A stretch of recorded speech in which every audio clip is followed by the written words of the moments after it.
ಅವರು half debates ಇದು ಮಾಡಿದ್ದಾರೆ. ಅದು ಲೋಕಾಯುಕ್ತ ಕ್ಲೀನ್ ಚಿಟ್ನ ಇದು ಮಾಡಬೇಕು ಅಂತ ನಾನು ಒಂದು ಹೇಳಕ್ಕೆ ಇಷ್ಟಪಡ್ತೀನಿ. ಬಿ ಜೆ ಪಿ ಅವರಿಗೆ ಸಿದ್ದರಾಮಯ್ಯ ಸಾಹೇಬರು ಪ್ರಾಮಾಣಿಕರು.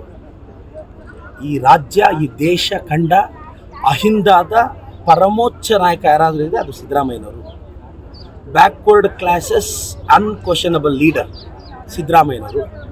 ಅವರು ಕಳಂಕ ಥರ ಪ್ರಯತ್ನ ಪಡ್ತಿದ್ದಾರೆ ಸರ್. ಅವರು 16 ಬಜೆಟ್ ಮಂಡಿಸಿದ್ದಾರೆ.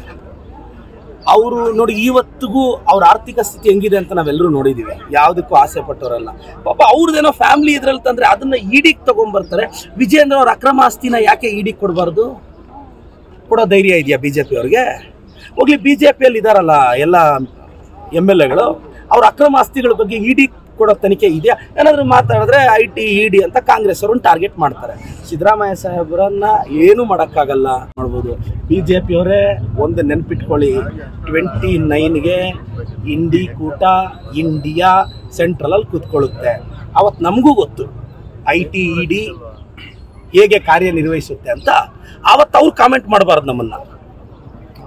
ಇವತ್ತು ಎಲ್ಲ IT ED ಇಂಡಿಪೆಂಡೆಂಟ್ ಸಂಸ್ಥೆಗಳು ಅಂತ ನಮ್ಮ ವಿಜೇಂದ್ರ ಅವರು ಮಾತಾಡ್ತಾರೆ, R ಅಶೋಕ್ ಅವರು ಮಾತಾಡ್ತಾರೆ.